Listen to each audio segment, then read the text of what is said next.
India shopping mall kilo sale అభిమానుల కోరికపై శ్రావణంలో కూడా ఆషాఢం ధరలకి. వాళ్ళు ఫోన్ పికప్ చేసి 5-6 దేశాలకు చెప్తారు. మెయిన్గా యూఎస్, యూరోప్లో యూకే, జర్మనీ, ఫ్రాన్స్, అట్లాంటి 5-6 నేషన్. యూఎన్లో ఎవరు ఉంటే యూఎన్ కూడా చెప్పిస్తారు. మనం కూడా అదే చేసాం. The moment the war started, the moment the action started, 7th రోజు డీజీఎంఓ ఆయన ప్రెస్ కాన్ఫరెన్స్ చెప్పారు. మన వాళ్ళు వినలేదు. ఈ పవన్ ఖేరా కానీ, జయరామ్ రమేష్ కానీ, రాహుల్ గాంధీకి తెలియదు.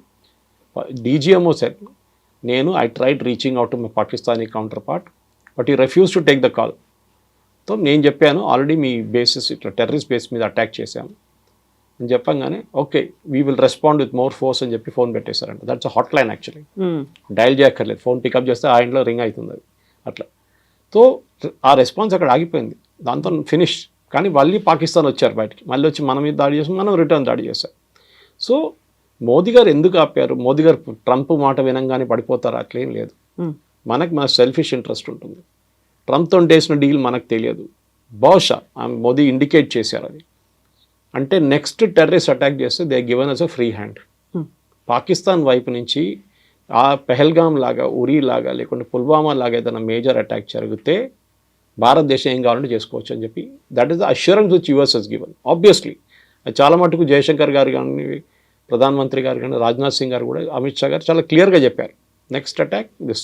ఇప్పుడు పాజ్ బటన్ వస్తామని, స్టాప్ బటన్ వస్తలేదు, it's on pause. So Trump చెప్పిన దానికి మోడీ గారు పడడానికి ఏం లేదండి. Trump is a transactional man, మనం అర్థం చేసుకోవాలి. రియల్ ఎస్టేట్ నుంచి వచ్చింది ఆయన. ఆయనకి పబ్లిసిటీ కావాలి, ఆయనకు డెస్పరేట్గా ఒక నోబెల్ పీస్ ప్రైజ్ కావాలి. వీళ్ళిద్దరిని కల్పిస్తే నేను మళ్ళీ యుక్రెయిన్ రష్యాని కూడా చేసేస్తే నాకు ఒక నోబెల్ పీస్ ప్రైజ్ ఇస్తాను. క్లింటన్కి ఇచ్చారు ఒకసారి, ప్యాలెస్టైన్ ఇజ్రాయెల్ కాన్ఫ్లిక్ట్కి డీల్ చేసి యాసిర్ అరాఫాత్, ఇత్సాక్ రబీన్ కూడా ఇచ్చారు. నాకు కూడా కావాలని చెప్పేసి ఆయన చేసిన స్టేట్మెంట్ ఆయన కంట్రీలోనే సీరియస్గా తీసుకోరు. మనం చూస్తుంటాయి. నిన్న యాపిల్ ఐఫోన్ గురించి ఒక ట్వీట్ పెట్టారు. అంటే నేను 25% డ్యూటీ పెడతానండి. ఎవరికి పోతుందండి? ఎవరు కడతారు ఎక్స్ట్రా 25%? కొంటున్నా యుఎస్ గవర్నమెంట్ కాదు, ఎవరు కొంటారో వాళ్ళు కడతారు. యుఎస్లో తయారు చేయాలంటే దానికన్నా ఎక్స్పెన్సివ్ అయిపోతుంది, డబుల్ ది రేట్ అయిపోతుంది ఫోన్ది. బయట ఎందుకు చేపిస్తారంటే వాళ్ళ వేజెస్ తక్కువ ఉంటుంది. ఇండియాలో ఉన్న వేజెస్ కానీ, చైనాలో ఉన్న వేజెస్ కానీ, వియట్నాంలో ఉన్న వేజెస్ తక్కువ ఉంటుంది. So that is why the phones are made here. యుఎస్లో ఇచ్చే జీతాలు ఇస్తే ఆ ఫోన్కి డబుల్ ద రేట్ అయిపోతుంది. సో వీ కెనాట్ అఫోర్డ్ అని చెప్పి అక్కడ. సో దానికి ట్వీట్ చేసి నేను వాడిని ధమ్కి ఇచ్చాను, నేను అది చెప్పాను. టిమ్ కుక్ ఏమైనా స్టేట్మెంట్ ఇచ్చారండి ఫ్రమ్ యాపిల్ సైడ్? నో. ఆయన షేర్ హోల్డర్స్ ఉన్నారు, వాళ్ళకి స్టేట్మెంట్ ఇవ్వాలి కదా, ఏం చెప్పలేదు. వీఆర్ కంటిన్యూయింగ్ బికాస్ యాపిల్ డైరెక్ట్గా భారతదేశంలో ఫోన్లు తయారు చేయవు. ఇట్స్ కంపెనీ కాల్ ఫాక్స్కాన్ చేస్తున్నారు వాళ్ళు చాలామందికి తయారు చేస్తారు ఫాక్స్కాన్ లాంటి కంపెనీ. సో వాళ్ళు చేస్తున్న పని వాళ్ళు చేస్తున్నారు. కానీ ట్రంప్ ధమ్కి ఇచ్చాడు మోదీ గారు క్వాట్ అయిపోరు. అట్లా మంచి కాదండి మనం. We are not Manmohan Singh. Pokhran blast చేయడానికి ట్రై అయినప్పుడు తెలిసినప్పుడు నరసింహరావు గవర్నమెంట్ కానీ, మన్మోహన్ సింగ్ గవర్నమెంట్ కానీ ప్లాన్ చేసినప్పుడు తెలిసిపోయింది యూఎస్కి. ఆలోచించండి, క్యాబినెట్లో డిస్కస్ చేయగానే వాళ్ళకి తెలిసిపోయింది that India is going to conduct a nuclear test, under ground nuclear test. ఆపేశారు, ప్రెషర్ పెట్టేశారు. అదే టైంలో వాజ్పేయి గారు గవర్నమెంట్ వచ్చినప్పుడు చూడండి ఏం చేశారు. కలాంజీ was there, George Fernandes was there.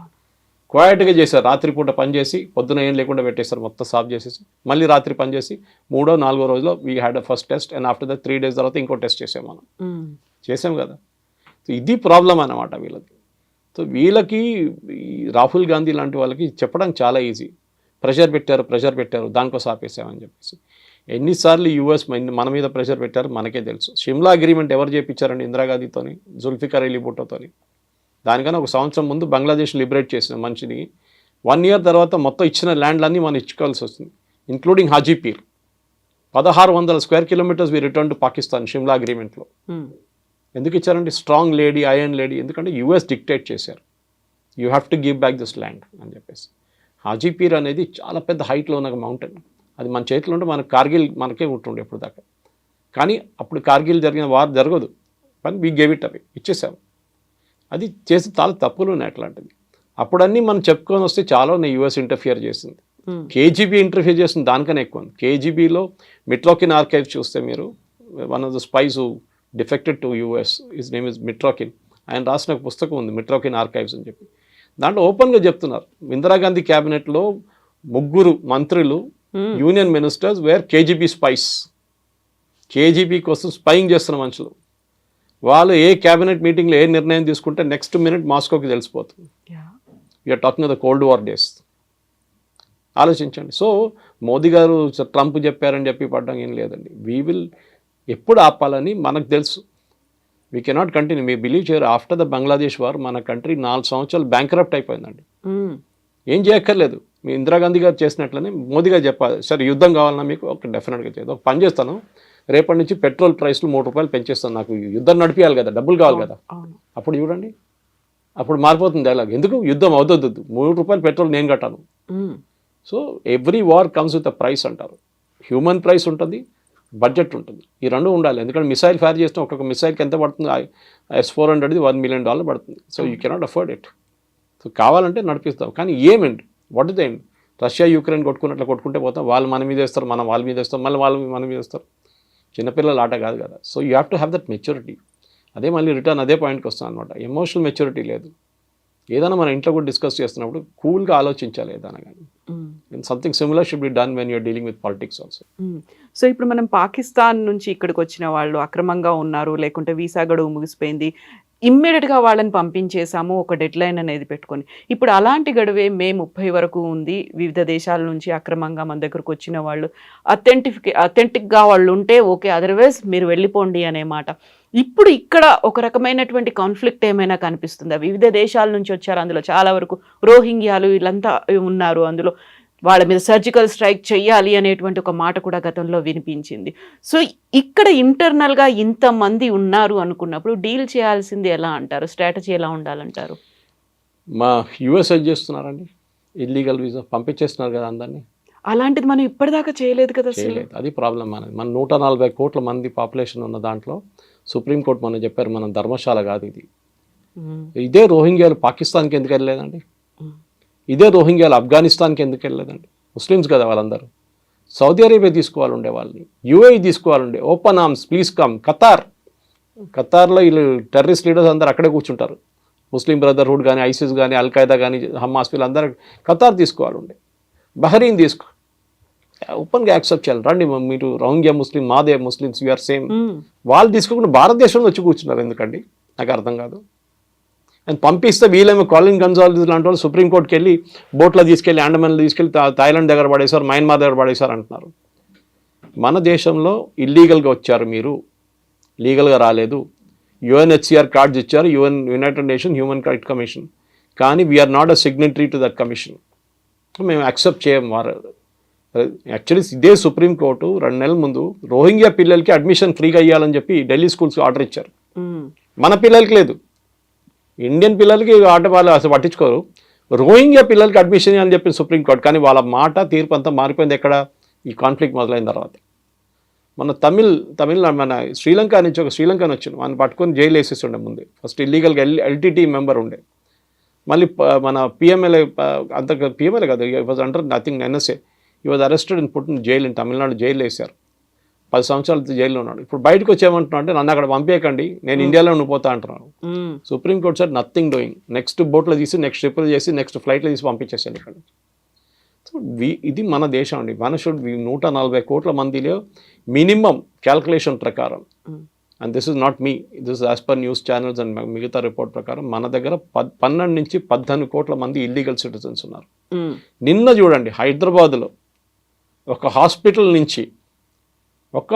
నుంచే బర్త్ సర్టిఫికెట్లు తయారు చేసుకున్నారంట, 18 దొంగ సర్టిఫికెట్లు.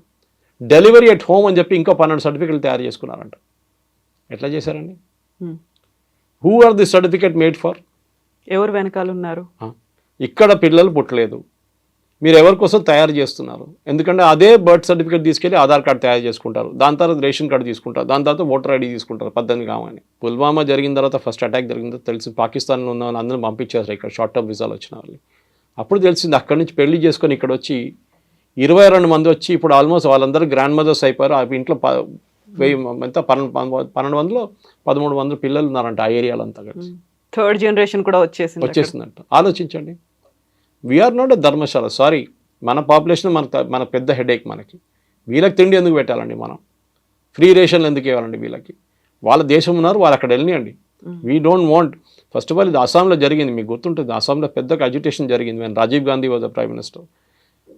ఆల్ అస్సాం స్టూడెంట్స్ యూనియన్ వాళ్ళు అక్కడి నుంచి బంగ్లాదేశ్ నుంచి వచ్చిన ఈవెన్ హిందువులు కూడా, వాళ్ళు ముస్లిమ్స్ వస్తారు కదా, హిందువుల మీద వ్యతిరేకించారు వాళ్ళు. మా దగ్గరికి ఎందుకు వస్తున్నారు? భారతదేశంలో ఇంకా మిగతా స్టేట్స్ ఉన్నాయి కదా, అక్కడికి వెళ్ళొచ్చు కదా మీరండి. అస్సాంలో 21 కాన్స్టిట్యున్సీలో డెమోగ్రఫీ మారిపోయిందండి సడన్గా. హిందూ మెజారిటీ ఉన్న కాన్స్టిట్యున్సీ ముస్లిం మెజారిటీ అయిపోయింది. మన ఏఐయుడిఎఫ్ పార్టీ అక్కడి నుంచే ఫామ్ అయింది, బంగ్లాదేశ్ నుంచి వచ్చిన వాళ్ళందరూ కలిపి. వాళ్ళకి ఇప్పుడు పార్లమెంట్ సీట్ ఉంది, వాళ్ళకి అసెంబ్లీ సీట్స్ ఉన్నాయి, గెలిచారు వాళ్ళు సీట్లు, మెజారిటీ అయిపోయారు వాళ్ళు. ఎట్లా అయ్యారండి అది? సో మీరు బంగ్లాదేశ్ నుంచి సెటిల్ సరే కట్ ఆఫ్ డేట్ పెట్టాం, దాని తర్వాత ఇంత పెద్ద గొడవ అయిన తర్వాతనే రాజీవ్ గాంధీ అగ్రీ చేశారు. In fact national register for citizens NRC అని మాట్లాడుతూ ఉంటాం, ఓవైసీ అంటారు, ఎన్ఆర్సీ వచ్చేది నేను చూసుకుంటా అది అని. ఇదే ఎన్ఆర్సీ అస్సాంలో ఇంప్లిమెంట్ చేశారు కండి. ఎవరు ఇంప్లిమెంట్ చేశారు? రాజీవ్ గాంధీ. అది ఎవరు చేయించారు? సుప్రీంకోర్టు. కంపల్సరీగా ఎన్ఆర్సీ పెట్టాలన్నారు. లిస్ట్ ఆఫ్ సిటిజన్స్ కావాలి మాకు, దీంట్లో లేని వాళ్ళు అందరూ పంపించేసేయండి. అప్పుడు ఎవరో వచ్చి చెప్పారు, జాకీర్ హుసేన్ గ్రాండ్ సన్ కూడా ఈ లిస్టులో లేరు, ఆయన నాన్ రెసిడెంట్ ఇండియన్ కాదని చెప్పేసిన. Correct, Zakir Hussain was not. అది పెద్ద కాంట్రవర్సీ ఇంకోటి ఉంది. మన ఫస్ట్ ఈవెన్ ఇండిపెండెన్స్ మూవ్మెంట్ కూడా చూసి చాలామంది బయట నుంచి వచ్చిన వాళ్ళు మన దగ్గర మినిస్టర్లు అయ్యారు మన దగ్గర. సో దిస్ ఇస్ వాళ్ళు రోహింగ్యా ఇల్లీగల్స్, సింపుల్. వచ్చారు, మీరు ఒక సంవత్సరం ఉండండి, దాని కావాలంటే దాని తర్వాత వెళ్ళిపోండి ఇక్కడి నుంచి, మా దగ్గర మాకు రెస్పాన్సిబిలిటీ లేదు, మమ్మల్ని అక్కడ తీసుకెళ్తే వాళ్ళు చంపేస్తారు. దట్ ఈస్ యువర్ ప్రాబ్లం, నా ప్రాబ్లం కాదండి. అది మీరు మీ పాలిటిక్స్ మీరు ఆడుకుంటున్నారు, మాకు తెలియదు అదంతా. మనకి ఇనఫ్ హెడేక్స్ ఉన్నాయి ఇక్కడ. పాకిస్తాన్ నుంచి వచ్చిన వాళ్ళు కానీ, బంగ్లాదేశ్ నుంచి వచ్చిన వాళ్ళకి, పాకిస్తాన్ నుంచి వచ్చిన వాళ్ళకి, బంగ్లాదేశ్ నుంచి వచ్చిన వాళ్ళ హిందువులకి, మిగతా పార్సీస్ కానివ్వండి, జైన్స్ కానీ, క్రిస్టియన్స్కి మనం సపరేట్గా సిఏ తయారు చేస్తాం కదా. ఆఫ్ఘనిస్తాన్ నుంచి కూడా వాళ్ళు వచ్చి సిటిజన్షిప్ తీసుకోవచ్చు, ఇప్పుడు కూడా తీసుకోవచ్చు. ముస్లిమ్స్ కూడా తీసుకోవచ్చు. అద్నాన్ సామీకి సిటిజన్షిప్ ఇచ్చామా, ఇది పాకిస్తానీ. ఆ వెయిటింగ్ పీరియడ్ ఉంటుంది ఒకటి, దాని తర్వాత గవర్నమెంట్ ఇంటెలిజెన్స్ రిపోర్ట్ అన్ని చూసుకొని సిటిజన్షిప్ ఇస్తారు. సో రోహింగ్యాలు పంపించాల్సింది చాలా క్లియర్ స్ట్రాటజీ అంటే దీనిలో డౌటే లేదు. రోహింగ్యా అని కాదు, ఎవరైనా కానివ్వండి, బంగ్లాదేశ్లో ఇక్కడి నుంచి వచ్చిన వాళ్ళు కానీ, if they're illegally staying here వాళ్ళని రిటర్న్ పంపించాల్సి. ట్రంప్ చేస్తున్నారు, ఇప్పుడు యూకే చేస్తున్నారు, అందరు చేస్తున్నారు. సో సురేష్ గారు, ఇక్కడే 2-3 రకాలుగా డౌట్స్ వస్తున్నాయి. ఒకటేమో ఆపరేషన్ సింధూర్ అని పాకిస్తాన్లో ఉన్నటువంటి టెర్రరిస్ట్ క్యాంపుల మీద అటాక్ చేశాం, ఇక్కడ ఉన్నటువంటి ఇల్లీగల్ ఇమ్మిగ్రెంట్స్ని పంపించేయాలి అనేది చూస్తున్నాం. బట్ ఇక్కడే మన దేశం వాళ్ళే అయినప్పటికీ కూడా వాళ్ళని నక్సల్స్, మావోయిస్టులు అని పేరు చెప్పి ఆపరేషన్ కగార్ పేరుతో వాళ్ళని ఎందుకు మట్టు పెడుతున్నాము? వాళ్ళు మన వాళ్లే కదా, మన దేశస్తులే కదా, అయినప్పటికీ వాళ్ళని చంపాల్సినటువంటి అవసరం ఏముంది? వాళ్ళని కూడా తీవ్రవాదుల్లాగా ఎందుకు ట్రీట్ చేస్తున్నారు మన దేశం వాళ్ళే అనేటువంటి కామెంట్ ఉంది. ఆల్మేటి మాధవ్ రెడ్డి గారిని ఎవరు చంపారండి? శ్రీపతిరావు గారిని ఎవరు చంపారండి? Complete Madhya Pradesh leadership, Congress leadership 45 మందిని ఎవరు చంపారండి? 64 సిఆర్పిఎఫ్ సోల్జర్స్ని ఎవరు చంపారండి? అప్పుడు చంపినప్పుడు ఈ క్వశ్చన్లు ఎవరు అడగలేదండి, ఆ ప్రశ్నలు ఎవరు అడగలేదు ఆ టైంలో. వాళ్ళు చంపినప్పుడు ప్రాబ్లం లేదు. నక్సలైట్స్ క్లాస్ ఎనిమీ కానీ, బూర్జువా అని చెప్పి, ఓకే, పోలీస్ ఇన్ఫార్మర్ అని చెప్పి చంపేస్తున్నప్పుడు ఎవరికి ఏం ప్రాబ్లం లేదు. ఈ వరవర్రావు గారు ఇప్పుడు లేరని అనుకోండి, ఇప్పుడు ఉన్న హర్గోపాల్ వీళ్ళందరూ హ్యూమన్ రైట్స్ వాళ్ళందరూ ఎప్పుడు వస్తారు? నక్సలైట్ బ్యాక్ ఫుట్లో ఉన్నప్పుడు వస్తారు. నక్సలైట్ చంపిన పోలీసు వాళ్ళని చంపినప్పుడు వీళ్ళు ఒక్కరు కనిపించలేదు. వ్యాస్ గారు కానివ్వండి, ఎవరైనా ఉమేష్ చంద్ర ఎవరైనా, వీళ్ళందరూ చంపినప్పుడు ఎందుకు మాట్లాడలేదండి వీళ్ళందరూ? మీరు చేసింది అది, మీరు చేసే పనికి మీకు you have to get the punishment, simple. అది మహాభారత్లో కూడా చెప్పారు, అది మీ కర్మ, అది మీరు ఎందుకు చేశారు. మీరు ఒక టైంలో చారు మజుందార్ నుంచి కానుసానియాలు వీళ్ళందరూ కలిసి నక్సల్ బారీ మూమెంట్, నక్సలైట్ మూమెంట్ తయారు చేసి సిపిఎం నుంచి మొదలయ్యారు వాళ్ళు. Then they became split and CPI MLI. ఇప్పుడు కూడా సిపిఐ ఎంఎల్కి 8-10 సీట్లు ఉన్నాయి బీహార్లో. సో ఆ మూమెంట్లో క్లాస్ యాక్షన్ అని ఒక రొమాంటిసిజం ఉండే ఆ టైంలో. నక్సలిజం అంటే అన్నలు వచ్చారు. I grew up in Osmania university, నాకు చదువు ఉస్మాన్ మోడల్ స్కూల్ చదివాను నేను. ఆ టైంలో పీడిఎస్యు, ఆర్ఎస్యు వీళ్ళందరూ ఉన్నారు ఆ టైంలో అక్కడ. Recruitment ground. గణపతి చూడండి, వరంగల్ ఎన్ఐటి, అప్పుడు ఆర్ఈసి. ఇప్పుడు మనం చనిపోయిన ఆయన కేశవరావు, ఆయన కూడా ఆర్ఈసి. ఎంటెక్ చేస్తున్నప్పుడు బెయిల్ జంప్ చేసి వెళ్ళారు అక్కడి నుంచి. 40 సంవత్సరాల తర్వాత ఇప్పుడు దొరికారు, 40 సంవత్సరాల తర్వాత. సో మీరు ఒక టైంలో దట్ మూమెంట్ వాజ్ జస్టిఫైడ్. చాలామంది నారు అడిగారండి, మీరు కేరళ నుంచి వస్తున్నారు సురేష్ గారు, Kerala first communist government in the world. EMS Namboodiripad గారు రికార్డెడ్. ఎక్కడ లోకంలో communist come only through gun, power of the gun. తుపాకీ తీసుకొని దిగి వాళ్ళు వచ్చారు. కేరళలో డెమోక్రటిక్లీ ఎలెక్ట్ అయ్యారు, బ్యాలెట్ లాగా. Very good. కేరళలో నక్సల్ మూవ్మెంట్ ఎందుకు లేదండి? ఎప్పుడైనా విన్నారా నక్సలైట్స్ కేరళ? అప్పుడప్పుడు 2-3 కనిపిస్తారు, అది కూడా తమిళనాడు సైడ్ నుంచి వస్తారు, వాళ్ళు చంపేస్తారు, అయిపోయింది. ఎందుకంటే problem started with land distribution. Naxalites ఇది అడ్వాంటేజ్గా తీసుకున్నారు. బిగ్ భూమిలు లేవు అక్కడ. ఒక భూస్వాముడు 1000 ఏకర్లు పెట్టుకొని కూర్చున్నాడు, మీకు ఒక 1/2 ఎకర్ కూడా లేదు. సో ఏం చేశారు, ల్యాండ్ డిస్ట్రిబ్యూషన్ చేశారు. వెస్ట్ బెంగాల్లో చేశారు కమ్యూనిస్ట్ వాళ్ళు, కేరళలో చేశారు. We might not agree with communist, కానీ వాళ్ళు ఏం చేశారంటే వాళ్ళు అడ్వాంటేజ్ తీసుకున్నారు, నెక్సలైట్ అడ్వాంటేజ్ అని గుంజుకున్నారు రిటర్న్. ఇక్కడ ఆంధ్ర తెలంగాణ వైపు మన భూతాన్ మూవ్మెంట్ చేయాల్సి వచ్చింది. ఆచార్య వినోద్ భావే గారు ఎందుకు చేసావు, గవర్నమెంట్ ఎందుకు చేయాలండి? ఇప్పుడు కూడా ఉన్న భూతాన్ ల్యాండ్లు అన్నీ దొంగతనంగా గుంజుకున్నారు అందరూ, చాలామంది కేసులు నడుస్తున్నాయి కూడా కోర్టు.